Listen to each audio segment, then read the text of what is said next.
Assalamualaikum warahmatullahi wabarakatuh.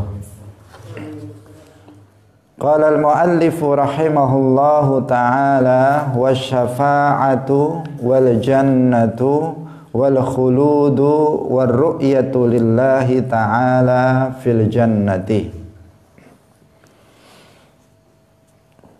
mimma akhbara bihi rasul iku setengah sangking perkara kang wis paring khabar sapa rasul bihi kelawan ma asy-syafa'atu utawi syafaat wal jannatu lan swarga wal khuludu lan abadi war ru'yatu lan ningali lillahi maring Allah taala halih maha luhur sapa Allah fil jannati ing dalem swarga.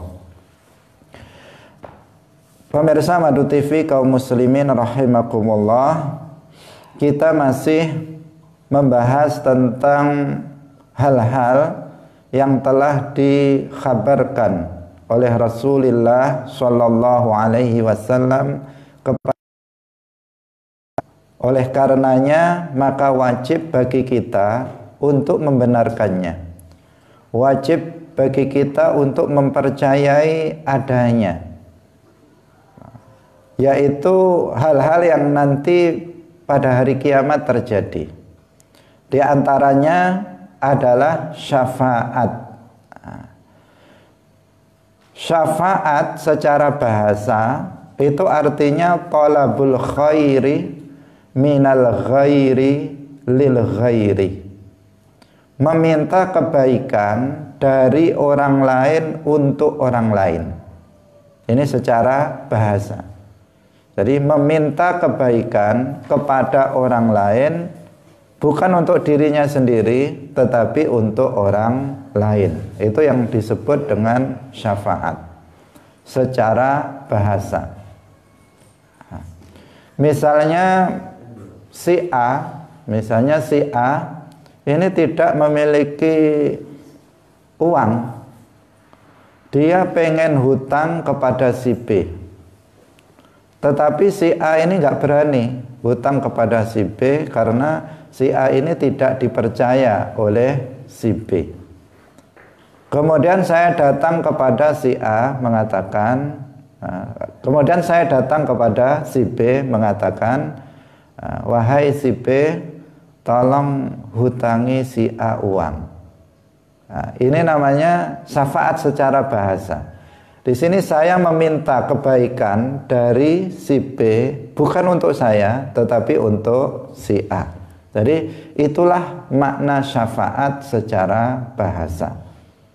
Jadi meminta kebaikan kepada orang lain untuk orang lain, yang disebut syafaat secara bahasa. Sedangkan secara istilah, syafaat itu artinya bahwa syufa'a, orang-orang yang memintakan syafaat, apakah itu para nabi, ataukah itu para malaikat, ataukah para wali, para ulama, sholihun, meminta kepada Allah kebaikan berupa digugurkannya azab dari umat Islam pelaku dosa besar. Nah, jadi di sini ada pertama pelaku dosa besar dari kalangan umat Islam. Kemudian Allah, kemudian pemberi syafaat. Pemberi syafaat meminta kepada Allah agar pelaku dosa besar ini itu digugurkan dari azab. Ini yang disebut dengan syafaat. Nah, kan apa? Pemberi syafaat minta kebaikan kepada Allah. Kebaikannya berupa apa? Yaitu digugurkannya azab. Untuk siapa? Untuk pelaku dosa besar dari umat Islam, bukan untuk dirinya. Karena dirinya dia seorang nabi, karena dirinya dia seorang wali, dia yang masuk surga tanpa azab, dia sendiri sudah selamat. Tetapi dia meminta kebaikan yang berupa digugurkannya azab dari pelaku dosa besar.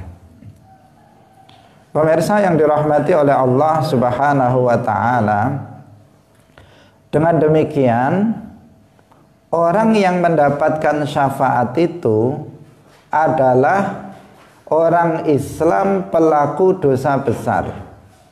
Jadi orang yang mendapatkan syafaat itu adalah orang Islam pelaku dosa besar. Jadi bukan orang baik yang mendapatkan syafaat itu, tetapi pelaku dosa. Yang mendapatkan syafaat siapa? Pelaku dosa, dengan catatan dia adalah seorang muslim. Karena orang kafir itu tidak bisa mendapatkan syafaat. Lagi-lagi kita mengetahui bagaimana pentingnya Islam, bagaimana pentingnya iman. Nah, orang yang mati dalam keadaan beriman, dosanya banyak, ada peluang mendapatkan syafaat.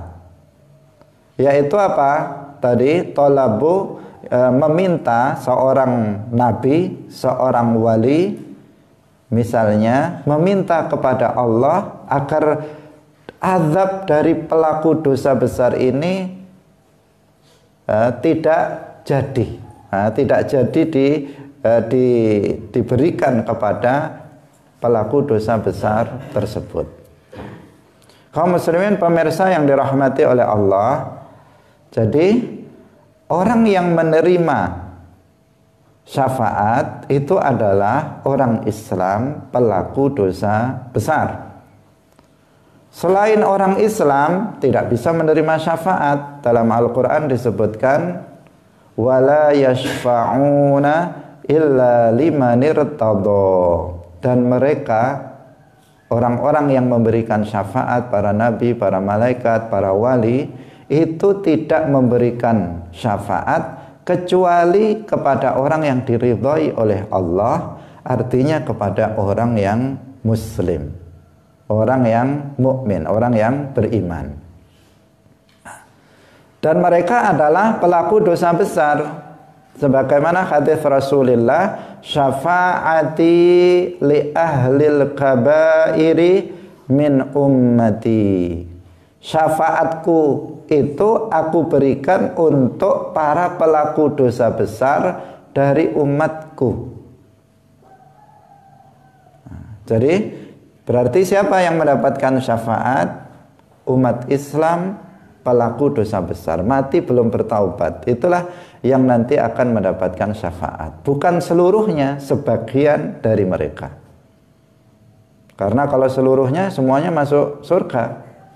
Padahal dalam Al-Quran sudah dijelaskan bahwa para pelaku dosa besar itu sebagian masuk surga langsung, sebagian tidak masuk surga secara langsung, tetapi dia masuk ke dalam neraka terlebih dahulu. Nah, kaum muslimin pemirsa yang dirahmati oleh Allah Subhanahu wa taala.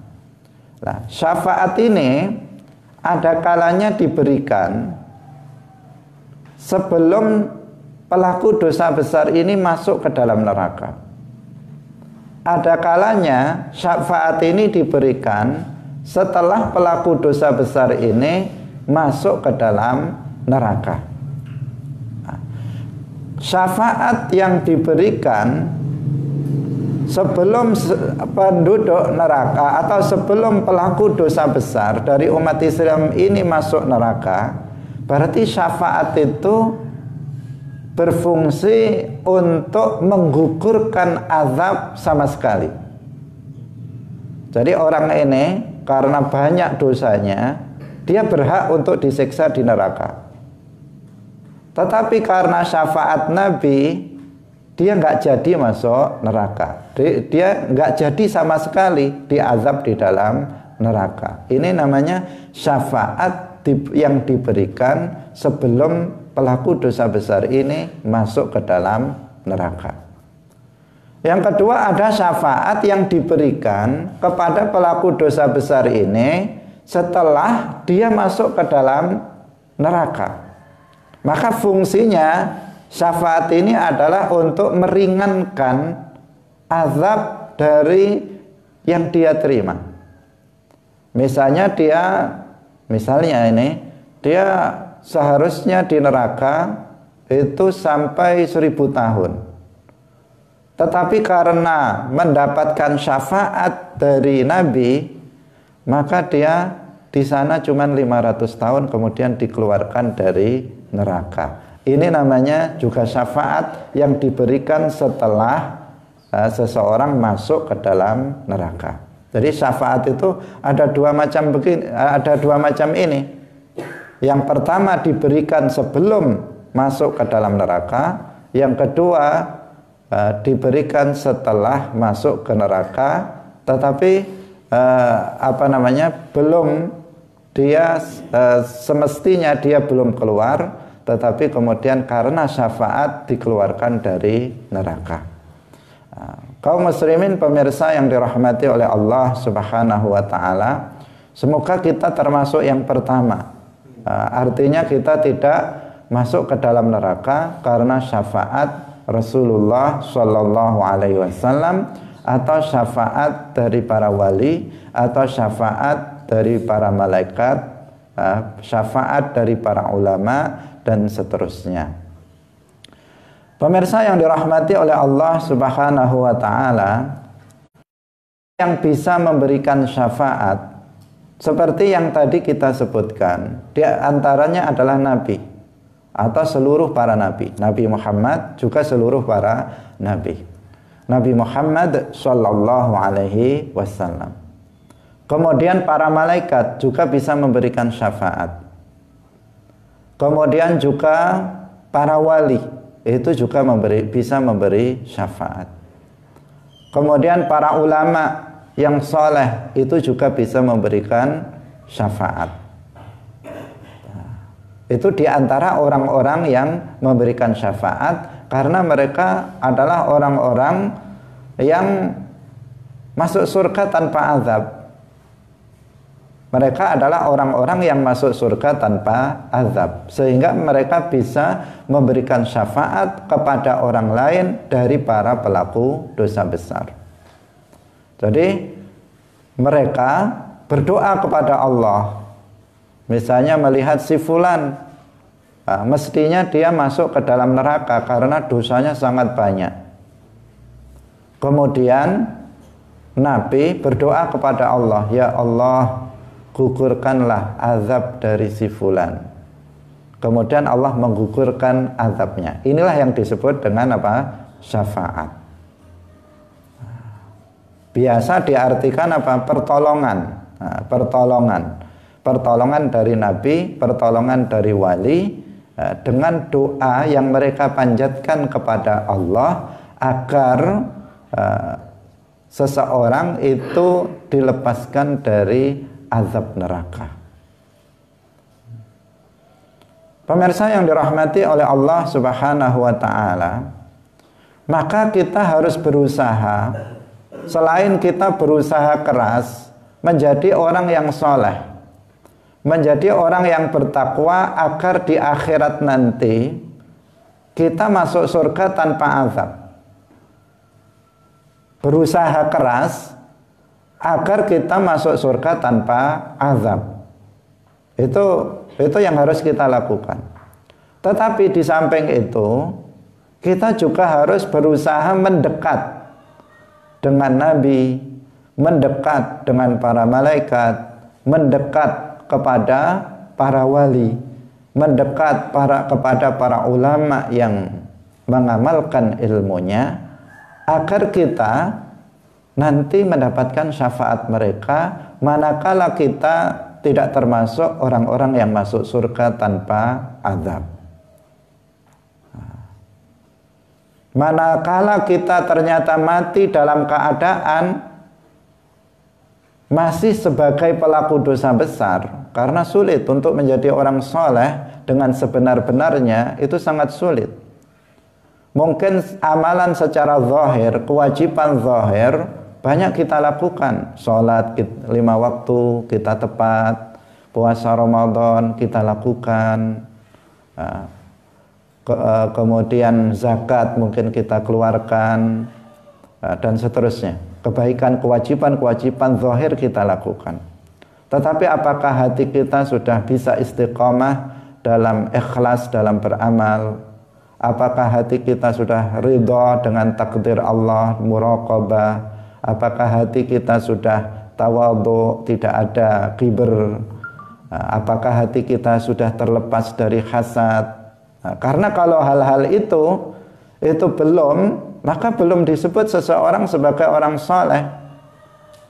Seseorang rajin beribadah yang wajib secara zahir dilakukan, kemudian yang haram secara zahir ditinggalkan, tetapi dalam hatinya masih ada riya, dalam hatinya masih ada ujub, dalam hatinya masih ada hasad, dalam hatinya masih ada kibr, maka orang tersebut masih sebagai pelaku dosa besar. Jika dia mati dalam keadaan seperti itu, maka dia terancam masuk ke dalam neraka. Jika Allah tidak mengampuninya, maka dia akan masuk ke dalam neraka. Karena itulah maka orang-orang modelnya seperti kita ini, maka kita harus berusaha mendekat kepada orang-orang yang nanti bisa memberikan syafaat kepada kita. Hidup di dunia ini jangan hidup tanpa tanpa dekengan orang besar. Orang besar yang kita maksud adalah orang yang memiliki kemuliaan indallah. Jangan hidup kita ini terpisah dari mereka. Kita harus memiliki hubungan dengan Nabi. Kita harus memiliki hubungan dengan seorang wali. Kita harus memiliki hubungan dengan seorang ulama yang saleh. Harus kita kaitkan diri kita dengan mereka. Karena kalau enggak, maka bagaimana di akhirat nanti enggak ada orang yang menjadi pendukung kita, yang akan menyelamatkan kita dengan syafaat yang diberikannya. Bagaimana kita mendekat dengan Rasulullah Shallallahu Alaihi Wasallam agar kita mendapatkan syafaatnya? Di antaranya kita dengan mempelajari ilmu Rasulullah, kita mempelajari ajaran Rasulullah Shallallahu Alaihi Wasallam dengan sebaik-baiknya, menjalankan perintah Rasulullah, meninggalkan larangan Rasulullah, mendakwahkan akidah Rasulullah, akidah Ahlus Sunnah wal Jamaah, membela akidah Rasulullah Shallallahu Alaihi Wasallam, akidah aswaja. Kita pertahankan, kita sebarkan, karena itu adalah akidah Rasulullah dan para sahabatnya. Kita hilangkan syubhah-syubhah dari kelompok-kelompok yang menyimpang dari Ahlus Sunnah wal Jamaah, yang mengancam, yang menyimpang dari akidah Rasulullah Sallallahu Alaihi Wasallam. Itu salah satu caranya agar kita dekat dengan Rasulullah. Karena orang yang paling dekat dengan Rasulullah adalah orang yang paling bertakwa. Kaum muslimin pemirsa yang dirahmati oleh Allah Subhanahu wa taala, itu salah satu caranya. Kemudian didukung juga dengan apa? Memperbanyak membaca sholawat kepada Nabi. Memperbanyak membaca sholawat kepada Nabi Sallallahu Alaihi Wasallam. Sallallahu ala Muhammad, Allahumma salli ala Muhammad. Membaca sholawat dengan berbagai macam bentuk sholawat. Diperbanyak membaca sholawat kepada beliau. Kenapa? Karena setiap sholawat yang kita baca, Allah itu menugaskan seorang malaikat untuk menyampaikannya kepada Nabi. Maka ketika kita mengatakan Allahumma sholli ala Sayyidina Muhammad satu kali, ada malaikat yang datang kepada Nabi, misalnya, wahai Rasulullah, si fulan membaca sholawat dan salam kepadamu. Nama kita disebut di hadapan Nabi. Kita baca sholawat lagi, nama kita disebut lagi di hadapan Nabi. Semakin sering nama kita disebut di hadapan Nabi, artinya Nabi akan mengenal kita nanti di akhirat. Maka Nabi akan, jika kita dalam keadaan tidak baik nanti di akhirat karena dosa-dosa yang kita lakukan, maka kita berpeluang Rasulullah akan berdoa kepada Allah agar kita dilepaskan dari azab neraka. Itu diantaranya. Diantaranya lagi kita bisa berusaha untuk berziarah ke makam Rasulullah Sallallahu Alaihi Wasallam. Karena dalam hadis disebutkan man zara qabri wajabat lahu syafaati.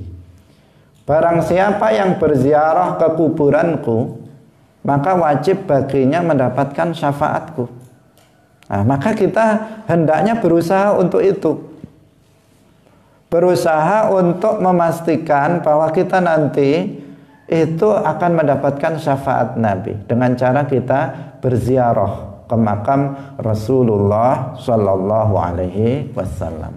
Maka semoga kita semuanya ini diberikan rizki untuk bisa berziarah ke makam Rasulullah Sallallahu Alaihi Wasallam dan masuk dalam kategori hadis yang tadi disebutkan oleh Rasulullah. Barang siapa yang berziarah ke makamku, maka dia akan mendapatkan syafaat. Salah satu cara gambaran bagi kita agar kita bisa pertama mendapatkan syafaat Rasulullah Sallallahu Alaihi Wasallam. Kemudian kita juga harus mendekatkan diri dengan para wali. Kita harus memiliki hubungan dengan wali. Nah, hubungannya bukan berarti harus wali itu jadi teman kita, bukan, tidak harus seperti itu. Tetapi kita hubungkan perjuangan kita, ilmu kita dengan seorang wali. Kita sambungkan sanad kita, sanad keilmuan kita dengan seorang wali. Salah satunya misalnya seseorang belajar ilmu agama kepada seorang wali. Belajar ilmu agama kepada muridnya seorang wali misalnya. Artinya apa? Ilmu kita yang kita pelajari itu diambil dari seorang wali. Berarti kita muridnya wali itu. Maka kita berpeluang sebagai murid dari wali, kita berpeluang untuk mendapatkan syafaat sang wali itu. Atau seseorang misalnya masuk ke dalam thariqah, berbaiat thariqah dengan pengertian seperti thariqah Naqsyabandiyah, thariqah Qadiriyah, thariqah Rifaiyah, Syadziliyah, itu hukumnya sunnah. Tidak wajib, tetapi hukumnya sunnah. Nah, jika kemudian kita masuk ke dalam thariqah itu, artinya kita sudah menisbatkan diri kita kepada seorang wali. Kalau kita masuk ke thariqah Qadiriyah, berarti kita hubungkan diri kita dengan Syekh Abdul Qadir Al-Jilani. Jika kita masuk ke thariqah Naqsyabandiyah, berarti diri kita sudah kita hubungkan dengan Syekh An-Naqsyabandi, Bahauddin An-Naqsyabandi. Jika kita berbaiat thariqah Syadziliyah, maka berarti kita hubungkan diri kita dengan Syekh Abdul Hasan Asy-Syadzili yang mereka adalah seorang wali. Nah, tapi tentu tidak cukup seseorang hanya menisbatkan diri saja tanpa beramal, itu tidak cukup. Nah, karena hakikat daripada thariqah itu adalah berjanji kepada guru untuk mengamalkan syariat Islam. Itu hakikat dari thariqah. Jadi guru, seorang mursyid membimbing seorang murid untuk mengamalkan syariat dengan sebaik-baiknya. Seorang mursyid menuntun, mengawasi pengamalan syariat Islam yang dilakukan oleh seorang murid. Itu hakikat daripada thariqah, fungsi daripada thariqah. Jika kita betul-betul melakukan itu dengan benar, maka harapannya sang wali akan memberikan syafaat kepada kita. Kaum muslimin pemirsa yang dirahmati oleh Allah Subhanahu wa taala, atau kita hubungkan diri kita dengan seorang ulama. Seorang ulama, bahwa kita belajar kepada sang ulama itu, kita mulazamah, hadir dalam majelis ilmu sang ulama itu, kita berkhidmah kepada sang ulama itu. Dengan seperti itu, nanti kita di akhirat juga ada harapan sang ulama yang soleh tersebut akan memberikan syafaat kepada diri kita. Ini semacam bahasa kita itu yang orang-orang itu semacam dekengan. Seseorang itu kalau punya dekengan, meskipun lemah, maka dia akan selamat. Tetapi kalau seseorang itu sudah lemah, dosanya banyak, nggak ada orang yang berada di belakang dia, nggak ada orang mulia yang berada di belakang dia yang akan bisa memberikan syafaat untuk dia. Maka jangan sampai seperti itu. Jadi di samping kita berusaha untuk menjadi orang yang bertakwa agar nanti bisa masuk surga tanpa azab, tanpa memerlukan syafaat kita masuk ke dalam surga. Selain itu kita juga harus berusaha untuk untuk bisa memiliki orang mulia yang nanti akan memberikan syafaat kepada kita. Jangan kemudian seseorang berprinsip, wah saya memilih syafaat sajalah. Memilih syafaat saja, saya tetap melakukan dosa besar. Nanti kan Nabi akan memberikan syafaat kepada saya. Yang penting saya rajin baca sholawat. Yang penting saya rajin baca sholawat, saya berziarah ke makam Nabi. Meskipun saya banyak dosanya kan nggak masalah.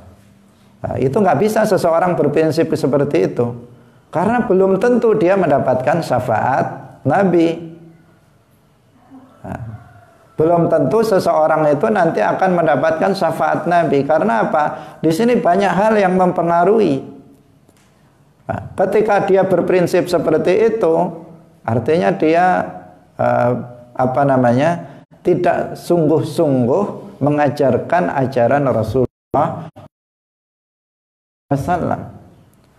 Orang yang mendapatkan syafaat Nabi itu adalah orang yang sudah berusaha mengamalkan syariat Islam, sudah berusaha berjuang, tetapi kemudian dia jatuh melakukan maksiat. Banyak orang yang seperti itu. Dia berjuang untuk Islam luar biasa, harta diberikan, kemudian tenaga dicurahkan untuk perjuangan, tetapi ternyata kemudian dia terpeleset mengikuti hawa nafsunya suatu ketika, kemudian dia melakukan perbuatan yang maksiat dan mati belum bertaubat. Misalnya orang-orang seperti ini dimungkinkan dia untuk mendapatkan syafaat Rasulullah Shallallahu Alaihi Wasallam atau syafaat dari para ulama, dari para aulia. Kaum muslimin pemirsa yang dirahmati oleh Allah Subhanahu wa taala, kita selalu berdoa semoga kita mendapatkan syafaat dari Rasulullah. Karena bahwa kita bukan orang yang memiliki keimanan yang sempurna, juga tidak ada jaminan bahwa kita nanti akan mati dalam keadaan kamilul iman, kesempurnaan iman atau tidak. Karena yang dilihat adalah akhirnya ketika kita mati. Jangankan apakah kita nanti mati dalam kesempurnaan iman, maka kita untuk menjadi orang yang orang yang bertakwa. Kalau kemudian kita meleset misalnya sehingga mati dalam keadaan tidak bertakwa, maka kita berusaha memiliki orang yang kemudian bisa memberikan syafaat kepada kita nanti pada hari kiamat. Kaum muslimin pemirsa yang dirahmati oleh Allah Subhanahu wa taala, yang selanjutnya al-jannatu, surga. Wajib beriman bahwa surga itu ada. Jadi kita wajib meyakini surga itu ada. Dan surga itu apa? Surga adalah Darussalam, tempat kedamaian, tempat kenikmatan yang abadi bagi orang-orang mukmin nanti di akhirat. Itulah surga. Jadi apa surga itu? Surga adalah tempat kenikmatan, tempat perdamaian yang abadi bagi orang-orang mukmin nanti di akhirat. Itu surga. Al-jannah. Bukan surga itu di dunia. Surga yang surga yang dijanjikan yang abadi itu adalah surga yang di akhirat nanti. Dan ini yang kita maksud saat ini, yang wajib kita yakini. Dan surga ini sekarang sudah tercipta, sebagaimana telah kita terangkan kemarin. Neraka sudah diciptakan oleh Allah, surga juga sudah diciptakan oleh Allah. Kalau neraka itu tempatnya ada di bawah bumi ketujuh, tanpa menempel dengan bumi ketujuh, surga itu letaknya ada di atas langit ketujuh, tanpa menempel dengan langit ketujuh. Jadi Allah menciptakan langit itu 7 buah, bukan 7 lapis, tetapi 7 buah. Antara langit satu dengan langit yang lain itu jaraknya perjalanan 500 tahun. Nah, dari langit ke langit. Nah, surga itu letaknya di atas langit ketujuh, tidak menempel dengan langit yang ketujuh, di atasnya. Dan luasnya itu seluas 7 bumi dan 7 langit. Itu luasnya surga. Artinya surga itu sangat luas. Luasnya surga jauh lebih luas dibandingkan dengan neraka. Itu semuanya menunjukkan luasnya rahmat Allah Subhanahu wa ta'ala, bahwa surga itu lebih luas daripada neraka. Nah, letaknya ada di atas langit ketujuh, dan sebagian dari arsy itu menjadi atapnya surga. Jadi arsy itu adalah makhluk Allah yang paling besar. Letaknya ada di atas langit ketujuh, al-arsyu. Makhluk ciptaan Allah yang ukurannya paling besar, tidak ada yang mengetahui besarnya arsy kecuali hanya Allah. Itu adalah arsy itu. Tidak ada yang mengetahui ukuran besarnya kecuali hanya Allah Subhanahu wa ta'ala. Bagian dari arsy ini itu menjadi atapnya surga. Di antara dalil yang menunjukkan bahwa surga itu sudah diciptakan, sudah ada sekarang, bahkan Nabi Adam alaihissalam itu diciptakan di dalam surga. Bahkan Rasulullah Shallallahu alaihi wasallam ketika Mi'raj, beliau telah memasuki surga ini. Artinya surga sudah ada. Nah, selain bahwa Allah berfirman di dalam Al-Quran, wasari'u ila maghfiratin min rabbikum wa jannatin 'arduhas samawati wal ardu u'iddat lil muttaqin. Nah, bersegeralah kalian pada ampunan Tuhan kalian dan surga yang luasnya seluas 7 langit dan 7 bumi, u'iddat lil muttaqin. Surga itu sudah disiapkan untuk orang-orang yang bertakwa. Sudah dipersiapkan, artinya sudah diciptakan. Maka wajib hukumnya bagi kita seorang muslim untuk meyakini bahwa surga itu ada dan sekarang sudah ada. Nah, bukan hanya akan ada, tetapi sekarang surga itu sudah diciptakan oleh Allah Subhanahu wa ta'ala. Sebagaimana juga telah kita jelaskan bahwa surga itu abadi, neraka itu abadi, surga itu juga abadi. Penduduk surga yaitu orang-orang mukmin itu juga abadi di dalam surga. Kaum muslimin pemirsa Madu TV rahimakumullah, sedikit kita jelaskan tentang nikmat surga. Tadi kita katakan bahwa surga itu adalah Darussalam, tempat kedamaian, tempat kenikmatan. Artinya di dalam surga itu penuh dengan kenikmatan-kenikmatan.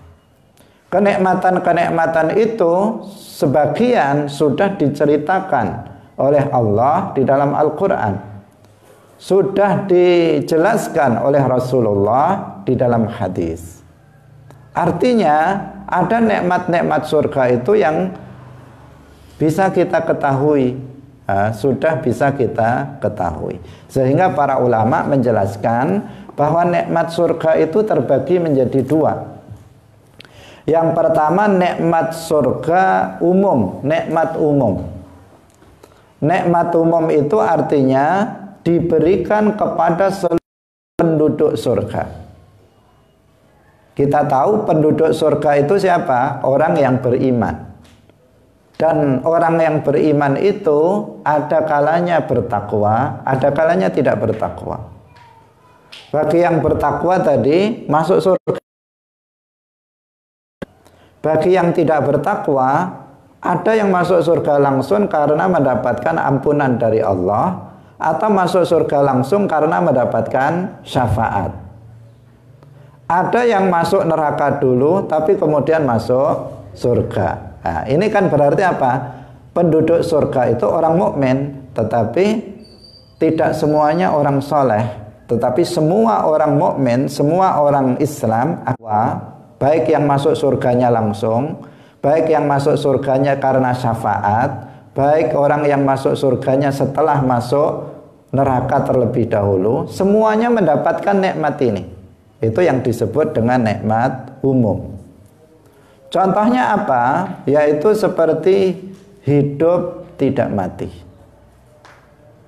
Hayaun la maut, hidup tidak mati. Semua penduduk surga mendapatkannya. Semuanya hidup, tidak akan pernah mati.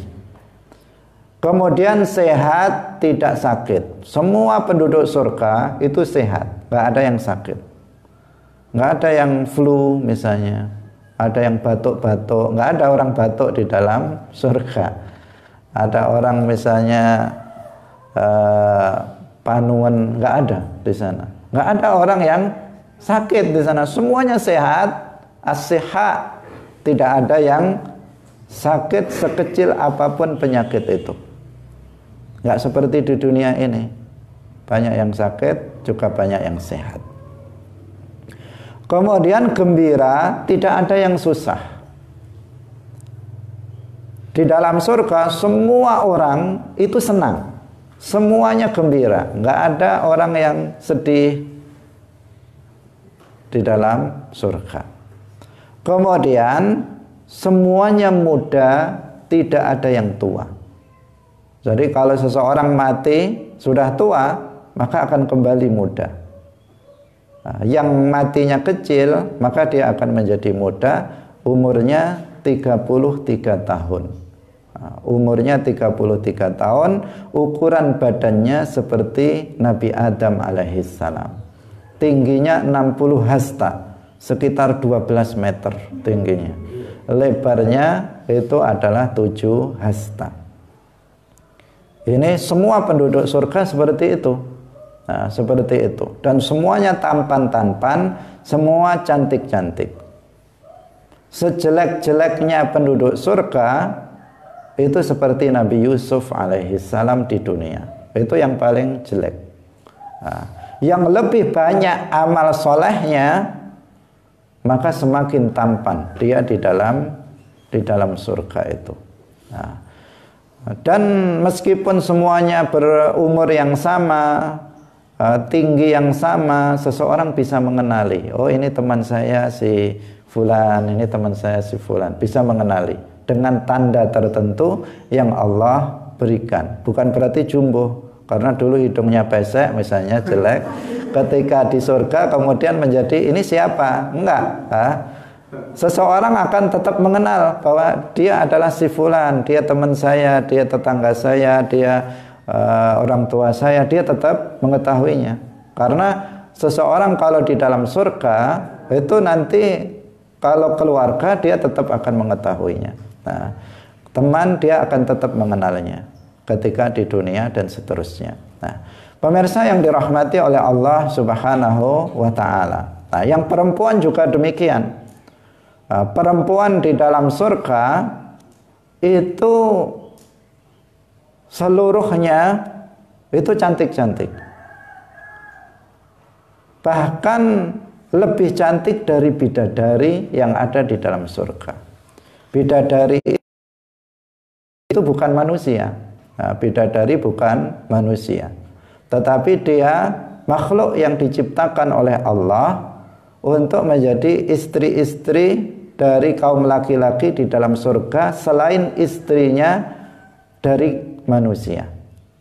Tetapi istri yang dari manusia itu tidak terkalahkan cantiknya dengan bidadari yang ada di dalam surga. Padahal bidadari itu digambarkan jika satu bidadari turun ke bumi, maka seluruh bumi ini akan terang karena cahayanya. Nah, itu apa? Itu gambarannya. Artinya istri dari manusia ini lebih cantik dari istri dari bidadari-bidadari yang ada di dalam surga. Nah, dan seseorang tetap berkeluarga jika suami itu muslim, istri muslim, maka suami istri itu akan masuk ke dalam surga dan tetap sebagai seorang suami dan istri. Nah, karena di dalam surga itu tidak ada orang yang single, tidak ada jomblo, tidak bersuami, tidak beristri, itu tidak ada. Semuanya berpasangan, bersuami istri. Nah, semuanya seperti itu. Dalam hadis disebutkan ma fil jannati a'zab, tidak ada orang yang single di dalam surga, tidak bersuami, tidak beristri, itu tidak ada. Sehingga para ulama mengatakan satu-satunya syariat Islam yang tetap akan berlaku nanti di akhirat itu adalah syariat nikah. Nah, sholat nggak disyariatkan lagi, puasa tidak disyariatkan lagi, tapi ada syariat nikah nanti di dalam surga. Orang-orang yang mati belum menikah akan dinikahkan oleh Allah Subhanahu wa taala nanti di dalam surga. Nah, artinya dia akan menikah di dalam surga. Nah, karena itu tidak perlu khawatir seseorang yang misalnya santri belajar ilmu agama, misalnya khawatir nanti keburu mati belum menikah. Tidak perlu khawatir, nanti di akhirat dia akan tetap menikah. Semua karena penduduk surga semuanya beristri dan semuanya bersuami. Jika suaminya itu kafir, ternyata suaminya masuk neraka, maka orang ini akan dinikahkan. Si perempuan ini misalnya dia akan dinikahkan dengan yang lain. Jika misalnya suami masuk surga ternyata istrinya kafir, maka si laki-laki ini akan dinikahkan dengan istri yang penduduk surga. Artinya semuanya itu bersuami dan beristri. Jika sama-sama mukmin, suami istri itu sama-sama beriman, maka dia akan masuk surga bersama tetap sebagai suami istri. Nah, jika misalnya suaminya itu dua, yang pertama meninggal atau bercerai, kemudian dia menikah lagi, maka dia akan bersama dengan suami yang kedua. Tetapi jika seorang istri itu ditinggal mati oleh suaminya, kemudian dia bersabar tidak menikah sampai akhir hidupnya, maka dia tetap bersama dengan suami yang tadi sudah meninggal dunia duluan. Nah, ini tentang nikmat surga, bahwa salah satu nikmatnya di dalam surga itu semuanya berpasangan, suami istri. Kaum muslimin pemirsa yang dirahmati oleh Allah Subhanahu wa taala, ini adalah nikmat umum. Di antaranya lagi, seluruh penduduk surga itu akan meminum dari 4 sungai yang mengalir di lantai surga, yaitu sungai yang terbuat dari air tawar yang lezat, tidak seperti air tawar yang kita minum di dunia. Sungai yang terbuat dari susu yang tidak berubah rasanya. Sungai dari madu yang murni, yang nikmat. Sungai dari khamr yang lezat, yang tidak memabukkan. Dan sungainya mengalir di lantai surga. Seseorang tidak perlu susah untuk mengambilnya. Tidak seperti sungai di dunia yang seseorang harus susah payah untuk mengambil air darinya. Nah, ini karena semuanya serba mudah. Apapun yang kita inginkan di dalam surga, maka akan dikabulkan oleh Allah Subhanahu wa taala. Karena di sana pelayannya sangat banyak. Semakin seseorang saleh, pelayannya sangat banyak. Pelayan itu namanya al-wildan al-mukhalladun. Al-wildan al-mukhalladun tidak seperti yang dipahami oleh sebagian orang bahwa dia adalah anak-anak yang mati sebelum balik kemudian nanti menjadi pelayan surga. Tidak. Al-wildan al-mukhalladun, pelayan surga, itu bukan manusia. Dia ciptaan Allah, makhluk lain yang bukan manusia, yang diciptakan oleh Allah di dalam surga sebagai pelayan bagi manusia penduduk surga. Kalau anak-anak kecil yang mati sebelum balik, maka dia menjadi penduduk surga, bukan pelayan, dia menjadi penduduk surga. Nah, tetapi al-wildan al-mukhalladun adalah pelayan bagi penduduk surga. Karena dia adalah pelayan penduduk surga dan jumlahnya sangat banyak, maka seseorang tidak ada kesulitan sama sekali bagi para penduduk surga. Semuanya serba mudah. Karena apa? Semuanya dilayani. Ya, semuanya dilayani. Ada pelayannya. Seperti di dunia kalau seseorang itu punya pelayan yang banyak, kan semakin ringan dia dalam melakukan aktivitasnya. Nah, demikian juga di sana ada ribuan dari pelayan-pelayan surga yang siap melayani penduduk surga di dalamnya. Kalau seseorang menginginkan buah apa saja, maka buah itu akan datang. Dari pohonnya dia akan datang. Bukan kita yang harus memanjatnya, bukan kita yang harus menyinggaknya. Enggak perlu susah payah seperti itu. Buahnya akan datang di hadapan kita. Kita ambil dari pohonnya, kemudian buah itu akan kembali lagi seperti sedia kala. Kalau kita ada burung lewat, kemudian kita mengatakan saya pengen makan daging burung itu, maka akan tersedia di hadapan kita. Dan seterusnya. Artinya apa? Artinya tempat kenikmatan. Tidak ada yang tidak enak di dalam surga. Nikmat semuanya, setiap detik itu seseorang itu mendapatkan kenikmatan dari Allah Subhanahu wa taala. Nah, ada kasur-kasur yang tinggi-tinggi yang bisa terbang. Seandainya seseorang, di dalam Al-Quran disebutkan sururum marfu'ah. Nah, jadi jika seseorang ingin berkunjung, saya ingin berkunjung kepada teman saya, maka dengan kasur ini bisa terbang dan berada di hadapan temannya. Tidak harus susah payah jalan kaki dan sebagainya. Semuanya pokoknya serba nikmat, serba mudah, tidak ada namanya Darussalam, tempat kedamaian. Nggak ada orang yang hasut dalam hatinya, nggak ada kebencian kepada orang lain, semuanya senang. Nggak ada orang misalnya nggak senang ngerasani tetangganya, nggak ada. Semuanya damai. Darussalam, negeri yang negeri yang penuh dengan kedamaian. Itulah surga, gambaran daripada surga. Kaum muslimin pemirsa yang dirahmati oleh Allah, yang kedua adalah nikmat khusus. Nikmat khusus ini adalah nikmat yang diberikan oleh Allah hanya kepada orang soleh, hanya kepada orang-orang yang bertakwa. Nikmat inilah nikmat yang diceritakan dalam hadis qudsi, tidak pernah dilihat oleh mata, tidak pernah terdengar oleh telinga, dan tidak pernah terbersit dalam hati manusia. Nah, Allah Subhanahu wa taala berfirman dalam hadis qudsi, a'adadtu li'ibadiyas shalihin ma la 'ainun ra'at wa la udhunun sami'at wa la khatara 'ala qalbi basharin.